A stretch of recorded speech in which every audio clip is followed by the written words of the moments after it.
mahakama ya Milimani kwenye chumba cha mahakama ambapo kesi ya kumuondoa afisini aliyekuwa naibu wa rais Rigathi Gachagua inasikilizwa kwa siku ya 3 mfululizo. Tuvuke huko moja kwa moja tupate picha za mahakamani. Awali tulikuwa tupo huko mtazamaji, na shughuli zilikuwa bado hazijaanza rasmi kwani jopo la majaji watatu bado halikuwa limefika kwenye chumba cha mahakama. Lakini sasa hivi tuvuke tusikilize yanayojiri.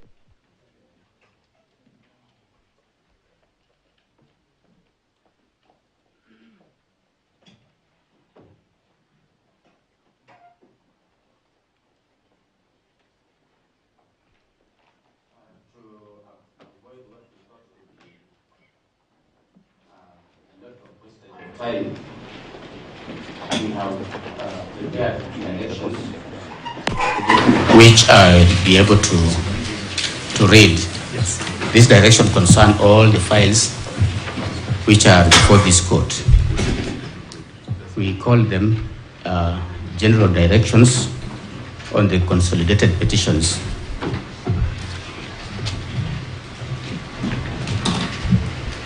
On 14th of October 2024, this bench was empaneled to deal with the constitutional petitions which had been filed challenging the process of impeachment of H.E. Rigathi Gachagua. By then, the impugned proceedings were before the National Assembly of the Republic of Kenya. Those petitions were subsequently consolidated by an order of this court, and constitutional petition number E522 of 2024 became the lead file. The impeachment process then moved to the Senate, where His Excellency Rigathi Gachagua was eventually impeached. Subsequent petitions were filed and conservatory orders issued.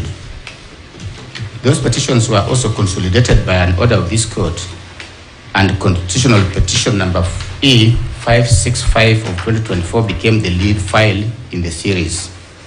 Several other petitions that further variously challenged the said impeachment process were later filed, and this bench has accordingly been empaneled to also deal with the said petitions as well. On 23rd of October 2024, all the petitions on which this bench was empaneled to deal with were mentioned before court, and proposals on the way forward by learned counsel and parties were received, especially on the aspect of consolidation. This bench then adjourned the proceedings to today so as to give comprehensive directions in the manner in which all the petitions before this bench will be dealt with going forward. The bench also fixed all applications seeking the recusal of the bench for hearing at 2:30 p.m. today. This bench has gone through all the petitions before the court. We have no doubt that there are principally 2 sets of petitions. The first regiment are the petitions that challenge the impeachment process before the National Assembly. We shall hereinafter refer to such petitions as those in cohort 1. As said, those are the petitions that were consolidated, and constitutional petition number E522 of 2024 became the lead file. These petitions were fixed for a mention on 29th of October 2024 for the parties to decide on the way forward depending on the outcome of the proceedings before the Senate. As it is, the Senate proceedings ended with the impeachment of H.E. Rigathi Gachagua. As a result, several other petitions challenging that process were filed. We shall hereinafter refer to such petitions as those in cohort 2. Those are the petitions that were consolidated, and constitutional petition number E565 of 2024 became the lead file. Having considered the nature of the petitions before us, and with a view of conducting those proceedings in an orderly manner, we hereby issue the following further directions. 1. All the petitions shall forthwith be dealt with as those in cohort 1 or cohort 2, respectively. 2. Courts shall, pursuant to Rule 17 of the Constitution of Kenya, Protection of Rights and Fundamental Freedoms, Practice and Procedures, Rules 2013, on its own motion, consolidate any other petition referred to this bench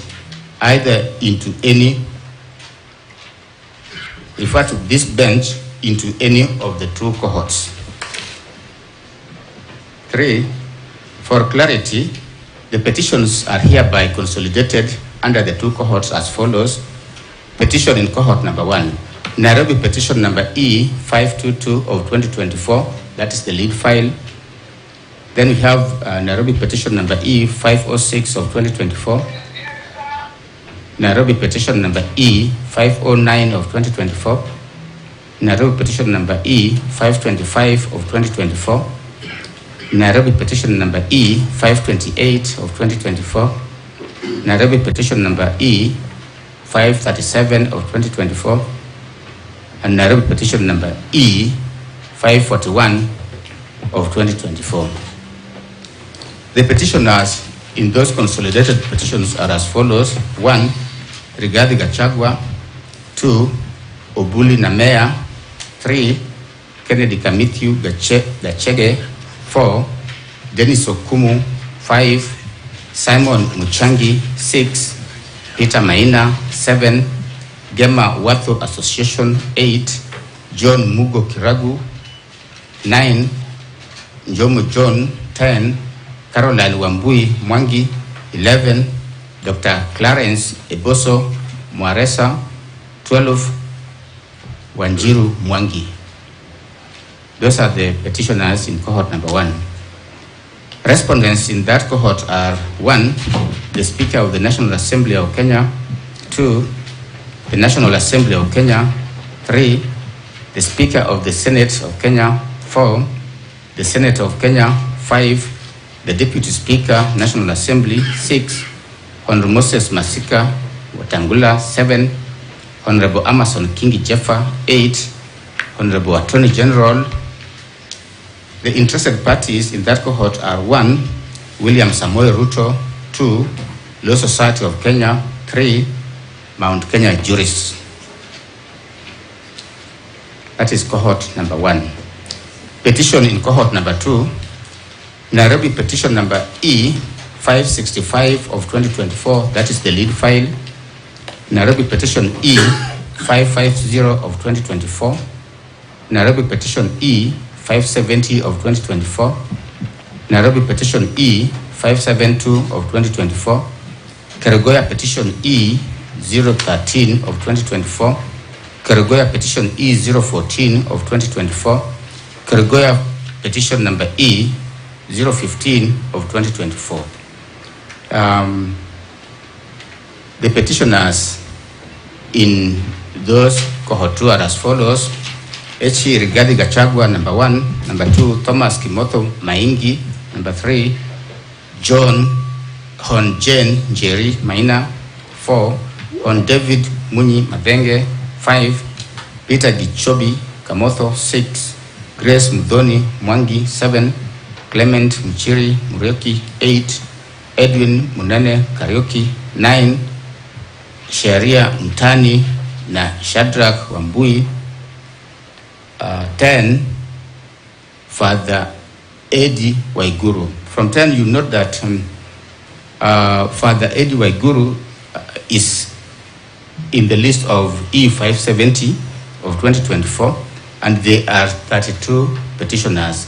So from Father Eddie Waiguru, we add all the petitioners in that petition, which come to 32 and ends with Gema Watho Association. Respondents in the court 2 are as follows. Speaker, National Assembly of Kenya, 3. Speaker Senate. 4. Senate of Kenya. 5. On Attorney General. 6. H.E. William Ruto. 7. Clerk of the National Assembly. 8. Deputy Speaker of the National Assembly. 9. Hon Mwengi Muthure. 10. United Democratic Alliance. 11. Orange Democratic Alliance. 12. Kenya Kwanza Alliance. 13. Ford Kenya Party. 14. Amani National Congress. 15. Registrar of the Political Parties. 16. Independent Electoral Boundaries Commission. In that cohort, the interested parties are follows: the Law Society of Kenya, Professor Kithure Kindiki, Wiper Democratic Party, Jubilee Party of Kenya, Katiba Institute, Mount Kenya Jurists Association. And then lastly, kituo cha sheria.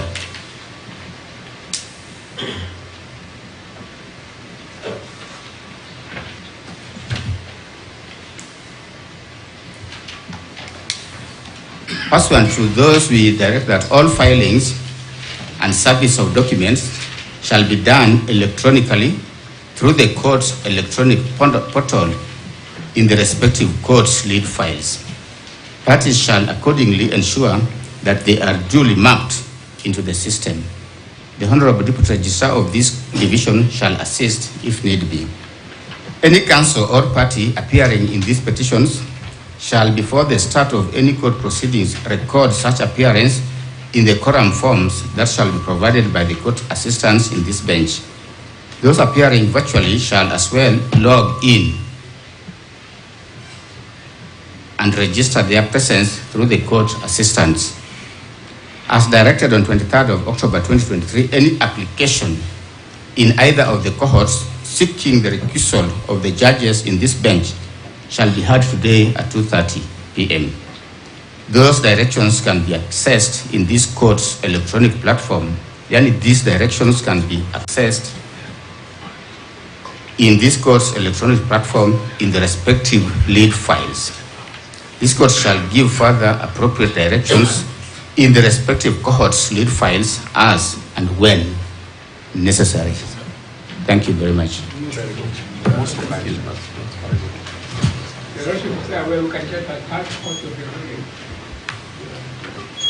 The directions, subject to amendments which have come from you, will amend it and then upload it. Yes, my Lord, with your kind permission, if we may be allowed to address the court. My Lord, we are guided by the directions issued by the court.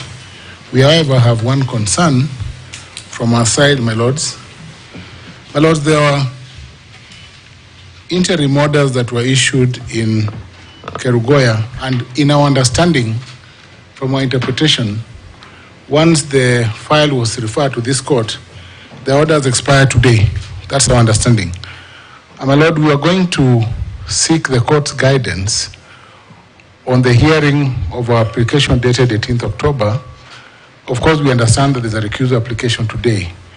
But given the fact, my Lord, that our interpretation is that those orders would expire on the appointed date, which is today, when the matter was meant to be mentioned, our colleagues' understanding, my Lord, is that the application, in the public interest, be prioritized so that we are able to hear the application for setting aside of those orders. In any event, my Lord, the orders in question were issued by one judge. The matter has now been referred to a 3-judge bench. And their nature is problematic, as mentioned by the court. And we would pray that in terms of aligning the hearing or scheduling the applications to be heard in cohort 2, that if possible, my lords, we do not want to do anything outside the law. We would request, my lord, that we be heard today if it's possible, because the orders expire today. I think my friend Eric Gumbo would just want to add something on that.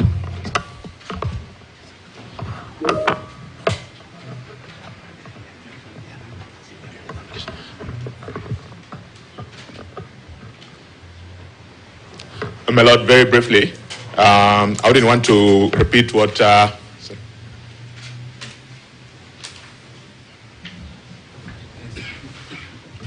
my Lord, I just wanted to indicate that I would not want to repeat what learned Senior Counsel Professor Tom Ojenda has indicated, but just for completeness of record, there are two applications. There's one by the Honorable the Attorney General and one by the National Assembly dated the 18th of October 2024. We are ready for them as soon as you direct, my Lord.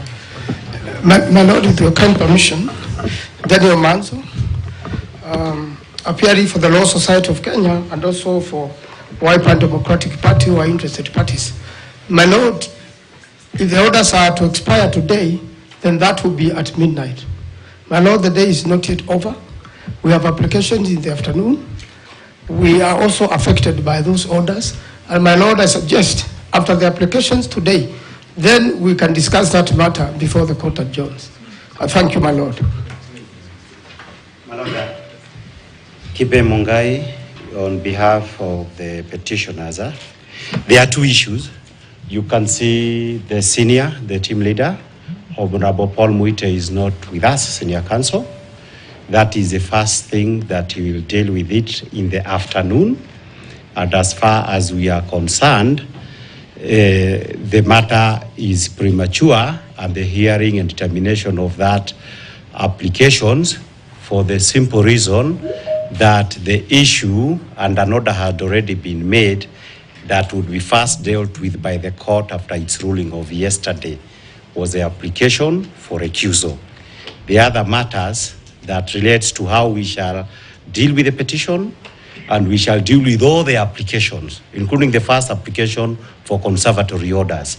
Those are matters that as far as we are concerned are supposed to be dealt with by the directions, by this bench if it continues or by any other bench. And therefore, the issue, my Lord, of a back and forth on what is to be heard first, the court had already ruled on that. And I believe we need to stick to that. And I am lamenting that even as we sat here, because we have started a little bit late, there is some work we still needed to do with regard to the applications for the afternoon.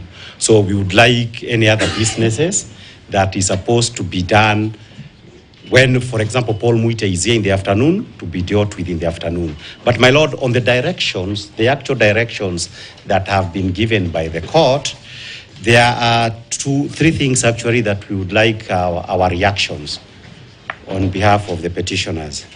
Number one, my Lord, is that in giving these directions, we are understanding that the directions are being made pursuant to the Mutunga rules, the rules of procedure that are applicable. My Lord, under the rules of procedure that are applicable, a lot of the petitions that were filed before last Friday and the ones that were filed even on Friday last week are maturing their last dates for responses. My Lord, as we sit here, we are yet to receive any substantive responses to those petitions in either cohorts from the respondents. And that will have an impact on how soon we can be able to deal with the substantive matters. So, my Lord, I would be expecting that as a further directions, everybody would be required also to comply with the Mutunga rules to the full. My Lord, the second issue is that in all the petitions, the subject matter was the impeachment proceedings. The impeachment proceedings was culminating with the impeachment that was done last Thursday and the facts as they happened on Friday. A lot of these petitions would require some amendment so that they conform with the last position so that they are not termed as academic. So that, my Lord, towards that, the petitioners, including in the petitions where I'm participating, we had requested formally that we would want 3 days to ensure that any amendments are carried out. And then the respondents would indicate, they have been saying they can do things within a day or two. They will indicate how much time they need to do the responses. Because, my Lord, that would assist in ensuring that whichever bench is going to hear and determine this matter would be able to give final directions, because as you have said, these are interim directions. And number 3, in order to be able to determine issues for determination, and these are the issues that we deal with when we are doing pre-trial, issues for determinations that are essential in a matter with so many parties, that would require clause of pleadings. And the clause of pleadings means that all the responses must be given. So that, my Lord, as far as today is concerned, I urge you respectfully that the first thing that can ensure we are moving forward is to ensure that the responses, in accordance with the Mutunga rules, will complete that journey. My Lord, if that is done, it is my view that we would be able to make some progress. In the meantime, my Lord, unless there is any other matter, because there was no other matter that was to be dealt with except directions, we would be happy to leave this place as soon as possible so that we are ready in the afternoon. We are most obliged. Wait. I think my Senior, because I'm on the same side, perhaps for you can have some response on it. Your Lordship, for purposes of clarity and for purposes of not addressing the gallery anymore, permit me to draw the attention of counsel for the Senate to the notice of motion that was filed in respect to the conservatory orders that were granted. The judge sitting in Kiruga, Your Lordship, was categorical that he granted prayer number C. Even as we await senior counsel Paul Mweje to come in the afternoon, the wording of those prayers was so explicit that if my good professor had the opportunity of interacting with the document, which I believe he has not, would have come to the conclusion that the orders were drafted in this manner, that pending the hearing and determination,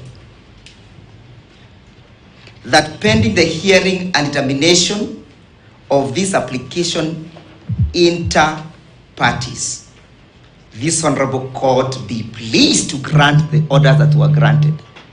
That is therefore to mean, Your Lordship, that question that senior counsel was raising has no sitting in the pleadings before you. Number 2, Your Lordship, since we are here for mention and in the afternoon we are coming for the application for recusal, and I have heard the advocates for the respondents insisting on the urgency to hear the application for setting aside, Your Lordship, it is important for the court to note that that application is not predicated on any response. And therefore, if I were them, I would be seeking guidance on how to file their replies. Your Lordship, I hope you are following. He doesn't seem to be following my submissions. Why do you say that? But Why do you say that? but let me leave it at that. Thank you. I think that is... Sorry, gentlemen, you cannot talk forever. My Lord, on a very small issue, we do confirm that for His Excellency, the Deputy President, Rigathi Gachagua, as the petitioner, we have not received responses from the respondents. So it is important that first of all we get directions for filing of responses, because as we speak now, we have not received those responses from the respondents. Then number 2, my colleague Senior Kibe has raised issues on filing of responses, so that in 522 we had given an indication that we might require to amend our pleadings, so that before the ruling that was delivered by this bench, there was indication that we might require to amend the pleading. That is in petitions in cohort number 1, so that if the court can grant us leave, within 3 days, those amendments can be done.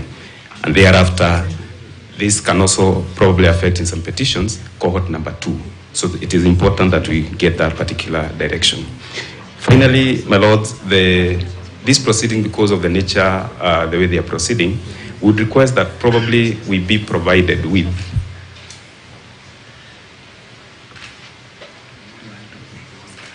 sequentially the transcribed proceedings, so that in case we require the proceeding again at any time, those can be availed for purposes of good order. That is all.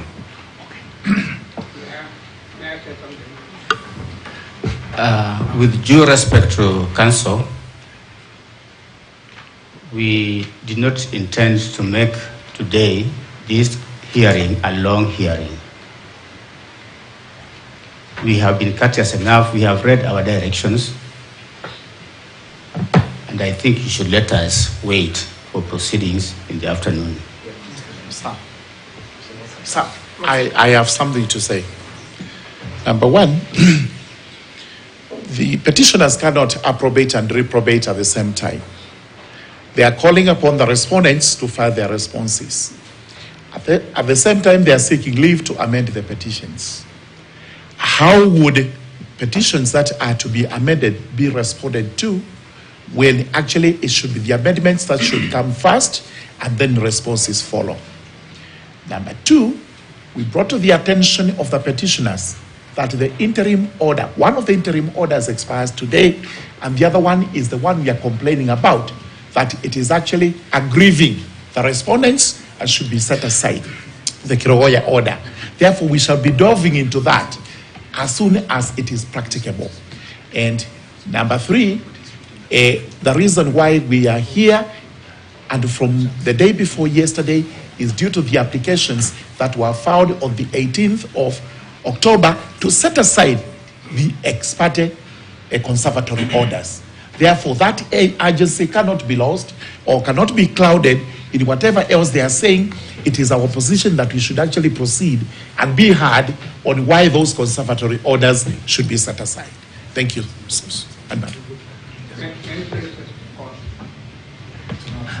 I apologize. We are raising too many issues. I do apologize, and we thank you for your patience. When I made an application for Kituo cha Sheria to be enjoined, my Lord Justice Okola, you are very kind enough. You promptly allowed my application. Kituo cha Sheria was to be enjoined, and also I was to be enjoined by my name.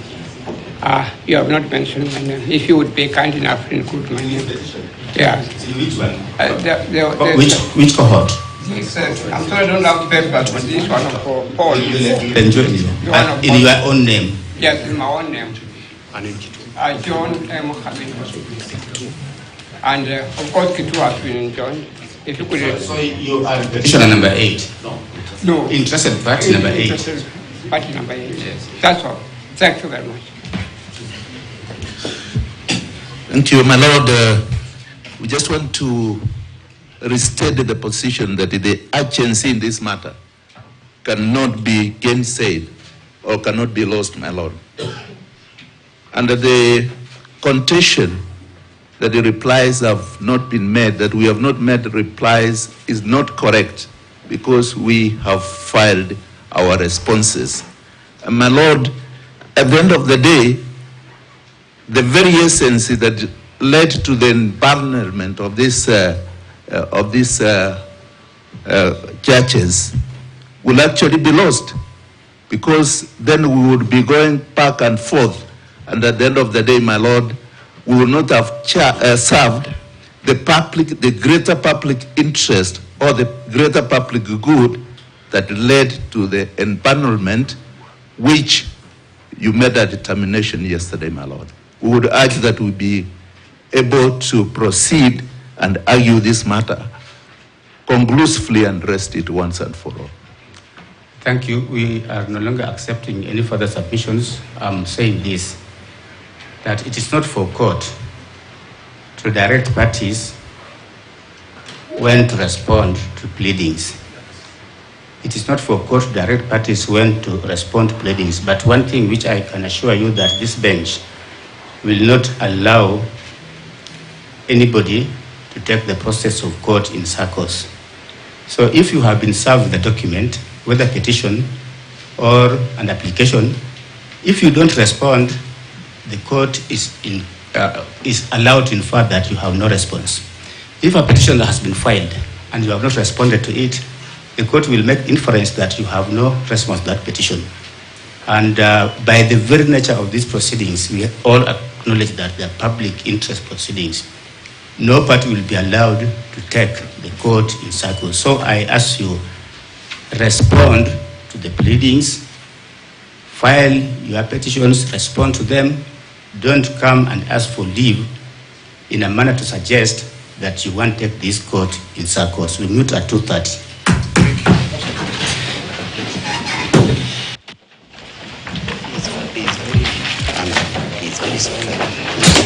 But it's okay. We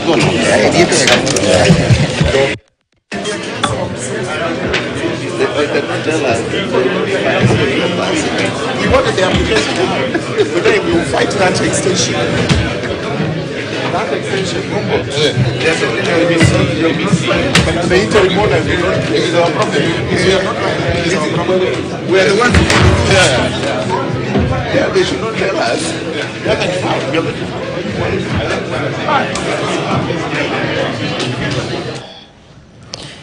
Na mtazamaji, tutakuwa tunarejea mahakamani punde tu atakaporejea baada ya hicho kikao cha saa 8 mchana ambacho kinatarajiwa kufanyika kuhusiana na swala la